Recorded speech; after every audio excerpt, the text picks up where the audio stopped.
Halo Bapak Ibu dan Saudara-saudari yang kasih Tuhan, senang sekali hari ini kita berjumpa kembali. Kita akan bersama-sama merenungkan firman Tuhan, kita akan bersama-sama kembali menghayati cinta kasih Tuhan. Tetapi sebelumnya mari kita berdoa. Sungguh kami bersyukur karena kami memiliki Allah yang begitu baik, Allah yang berkuasa, Allah yang begitu perkasa dan besar, yang berkenan untuk mengasihi kami. Dan pada hari ini kami akan bersama-sama merenungkan firman Tuhan. Kiranya Tuhan memampukan kami untuk melihat cinta dan kasih Tuhan di dalam kehidupan kami, sehingga kami dapat mengasihi Tuhan dengan lebih lagi dan mengasihi kami sesama kami dengan lebih lagi. Terima kasih ya Tuhan, di dalam nama Tuhan Yesus kami berdoa, haleluya, amin. Bacaan kita pada hari ini berdasarkan 1 Timotius pasal 1. 1 Timotius pasal 1 ayat yang ke-12 hingga ayat yang ke-17. 1 Timotius pasal 1 ayat 12 hingga ayat yang ke-17 yang berbunyi demikian. Aku bersyukur kepada Dia yang menguatkan aku, yaitu Kristus Yesus Tuhan kita. Karena Ia menganggap aku setia dan mempercayakan pelayanan ini kepadaku. Aku yang tadinya seorang penghujat dan seorang penganiaya dan seorang ganas. Tetapi aku telah dikasihaninya. Karena semuanya itu telah kulakukan tanpa pengetahuan, yaitu di luar iman. Malah kasih karunia Tuhan itu telah dikaruniakan dengan limpahnya kepadaku dengan iman dan kasih dalam Kristus Yesus. Perkataan ini benar dan patut diterima sepenuhnya. Kristus Yesus datang ke dunia untuk menyelamatkan orang berdosa. Dan di antara mereka, akulah yang paling berdosa. Tetapi justru karena itu aku dikasihani, agar dalam diriku ini, sebagai orang yang paling berdosa, Yesus Kristus menunjukkan seluruh kesabarannya. Dengan demikian, aku menjadi contoh bagi mereka yang kemudian percaya kepadanya dan mendapat hidup yang kekal. Hormat dan kemuliaan sampai selama-lamanya bagi Raja segala zaman, Allah yang kekal, yang tak nampak, yang esa. Amin. Demikianlah pembacaan firman Tuhan pada hari ini.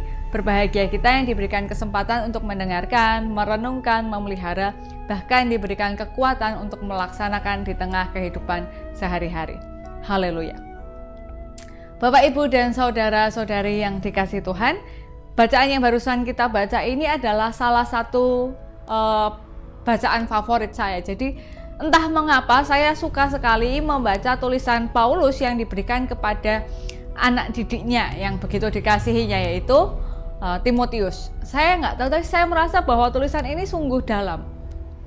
Bagaimana tidak, Paulus ini adalah salah satu penginjil yang tersohor kala itu. Ada banyak penginjil termasuk Apolos dan lain, dan juga ada rasul, para rasul. Saya sebut penginjil karena dia memang memberitakan Injil kemana-mana ya. Jadi ya Paulus juga rasul, tetapi memang saat itu dia sangat tersohor. Karena tulisannya sampai kemana-mana, bahkan banyak orang juga menggunakan namanya. Jadi memang pengaruhnya cukup besar, terutama bagi orang-orang di luar bangsa Yahudi. Nah, Paulus ini adalah orang yang dikisahkan memiliki latar belakang yang berbeda dengan yang pada akhirnya ia lakukan. Ia adalah salah satu dari mungkin orang-orang Farisi atau ahli Taurat itu yang juga membenci Tuhan Yesus dan murid-muridnya.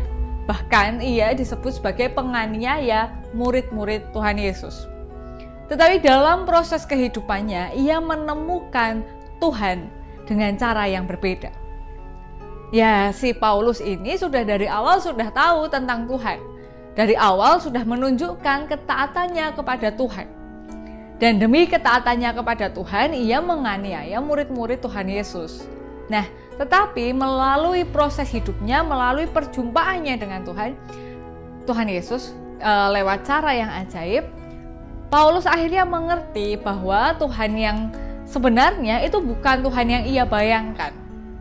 Bukan Tuhan yang ia imajinasikan.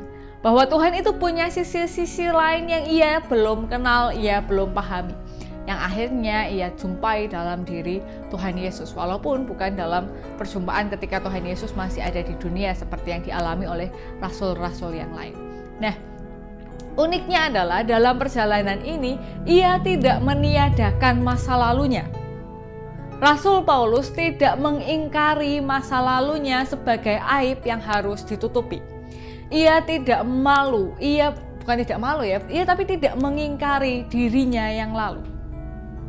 Dalam artian adalah dia tidak berdusta, dia tidak seakan-akan menjadi orang yang suci.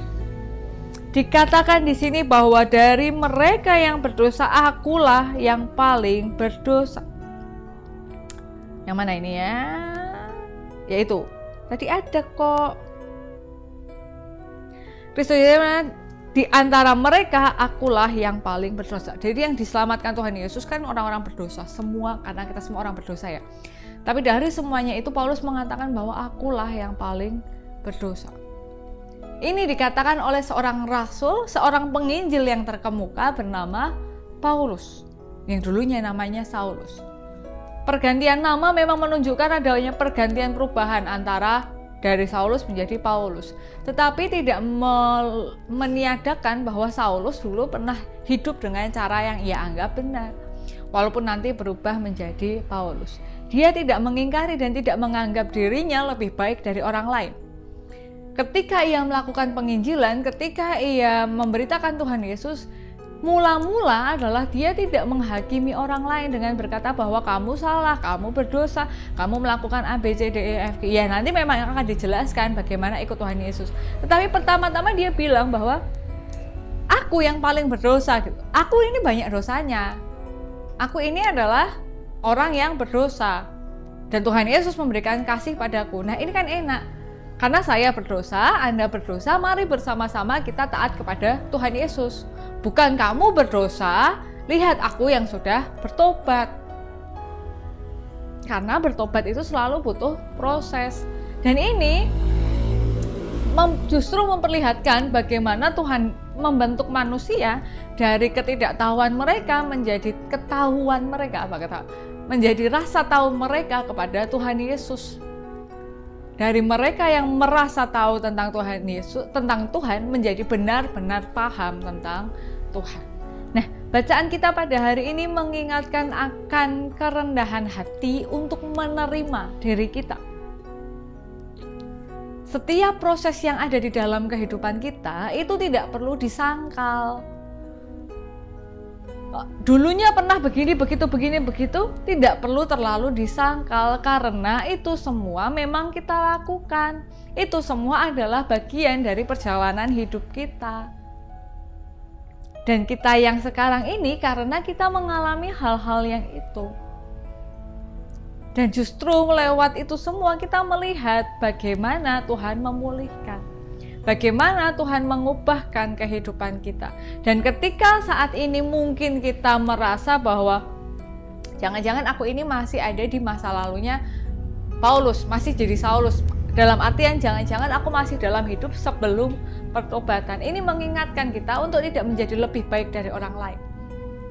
Paulus saja bilang loh, dari karyanya kepada banyak orang, dari karyanya yang mengabarkan Tuhan Yesus, dia mengakui bahwa dia adalah orang yang paling berdosa di antara yang berdosa. Ini mengingatkan bagi kita, ya untuk menerima ya kita ini orang yang berdosa. Dan di dalam keberdosaan kita, Tuhan Yesus menunjukkan kasih-Nya. Di dalam kelemahan dan keterbatasan kita, Tuhan Yesus menunjukkan kemegahannya. Dalam artian, ketika kita mengaku kita berdosa, kita memberikan ruang bagi Tuhan untuk melakukan karyanya. Tapi kalau kita merasa kita selamat, ya gimana lagi gitu. Itu ibaratnya orang mau tenggelam di kolam renang, kan bilang nggak apa-apa, aku jago renang kok. Mau ditolong kok kayak mau tenggelam, tapi kok bilangnya bisa renang. Atau bilang tolong saya sedang tenggelam. Nah Bapak Ibu dan saudara-saudari yang dikasihi Tuhan, bersama-sama kita belajar kerendahan hati untuk menerima seluruh bagian kehidupan kita apa adanya. Yaitu pernah saya lakukan, itu memang pernah terjadi di dalam kehidupan saya. Dan kerendahan hati untuk mengakui keberdosaan kita. Nggak perlu takut untuk diketahui orang lain gitu. Maksudnya kok orang ini begini banget ya. Maksudnya ya dosa itu kan takutnya harusnya sama Tuhan ya. Ketika orang nggak perlu takut untuk dihakimi pandangan orang dan lain-lain dengan menutup-nutupi, aduh ya ampun jangan sampai orang tahu, nanti kalau orang tahu malah gini-gini, capek. dengan mengakui seluruh proses hidup kita sepenuhnya dan menerima, berdamai dengan diri kita sendiri, juga menerima keberadaan kita sebagai orang berdosa, kita sedang bersama-sama mencoba dipulihkan oleh Tuhan. Kita bersama-sama memberikan ruang bagi Tuhan untuk berkarya dan bersama-sama dengan Tuhan memohon agar kita diberikan pertobatan. Jadi Bapak, Ibu, dan saudara-saudari yang dikasihi Tuhan, saya tidak sedang menormalisasi dosa, bahwa berdosa itu adalah hal yang wajar, no. Tapi saya mengajak kita semua untuk mari menerima kenyataan bahwa kita ini adalah orang yang berdosa. Dan dengan rendah hati mari kita menerima setiap proses kehidupan kita, menerima kita seutuhnya, menerima masa lalu kita, menerima segala kesalahan kita sebagai bagian proses kehidupan kita, dan menapai hari-hari depan kita bersama dengan Tuhan Yesus dengan semangat bahwa Tuhan Yesus pasti memulihkan saya menjadi orang yang lebih baik lagi, lebih segambar dan serupa dengan Tuhan Yesus. Haleluya. Mari kita berdoa. Segala yang pernah terjadi di dalam kehidupan kami, kiranya Tuhan menolong kami untuk berdamai, untuk memaafkan masa lalu kami. Dan sungguh Tuhan, kami meminta ampun jikalau di masa lalu kami melakukan hal-hal yang tidak seturut dengan kehendak Tuhan.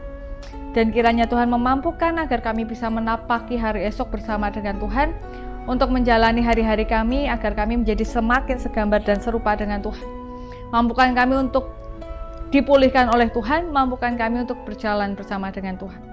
Terima kasih ya Tuhan, di dalam nama Tuhan Yesus kami menyerahkan kehidupan kami, menyerahkan bangsa kami, menyerahkan bumi kami. Di dalam nama Tuhan Yesus kami berdoa, haleluya, amin. Ya Bapak Ibu, demikian yang dapat saya sampaikan, kiranya dapat menjadi hal yang baik bagi kita semua. Tetap semangat, tetap taati protokol kesehatan. Sampai jumpa di pertemuan berikutnya. Tuhan Yesus memberkati kita semua. Sampai jumpa.